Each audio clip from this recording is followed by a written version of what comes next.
Le dernier épisode était en pleine production. Et je me plaignais un peu car l'enquête piétinait. J'étais en plein montage vidéo quand elle a soudain pris un tournant tragique. Le vendredi 18, je faisais la fête avec des amis. Et au beau milieu de la soirée, j'ai eu envie de revoir la prestation du petit Serge sur YouTube. Et c'est là que je suis tombé sur une nouvelle vidéo de l'émission postée 3 semaines plus tôt. Une version encore plus longue que la précédente. La voici. Mais je pense que c'est dans la famille, vous avez un fils. Oui. Je peux vous faire parler, là, même si vous êtes essoufflé un petit peu. Oui. Votre fils n'est pas très grand, mais c'est décevant. Je veux dire, c'est pas son âge. Il n'a pas la taille de son âge. Non, c'est ça. Il y a 16 ans. Oui, il y a 16 ans. Puis il y a eu une greffe du rein, vous me Oui, disiez. il est greffé d'une greffe de rein, ça fait 4 ans. Là. Ça fait 4 ans. On le félicite parce que, d'ailleurs, je pense que les gens vont joindre à nous parce que quand on l'aura entendu chanter, vous allez voir qu'il y a du piquant. Il est comme sa mère. On va vous le présenter tout de suite. Il s'agit de Serge Veilleux. Mon Serge, c'est à ton tour, on répond.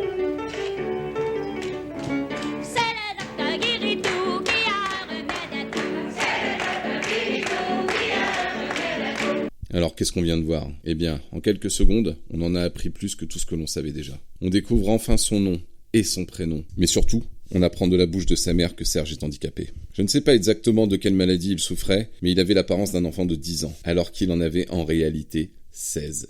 Et c'était en 1981. On apprend aussi, et je pense que c'est lié, qu'il avait subi une greffe de rein 4 ans plus tôt. Et soudain, je comprends pourquoi il avait choisi cette chanson, le docteur Guéritou. C'était une chanson d'espoir, un petit cri du cœur. Je ne sais pas vous, mais moi dans cette vidéo, je vois un jeune homme qui souffre. Pas seulement à cause de la maladie, mais aussi et surtout à cause de la maladresse des autres. Celle en particulier du présentateur qui lance un... Votre fils n'est pas très grand, mais c'est décevant. Je veux dire, c'est pas son âge. Il n'a pas la taille de son âge. Non. À ce moment précis, Serge souffle. Il baisse légèrement les yeux et on sent qu'il porte toute la peine du monde sur ses épaules trop frêles.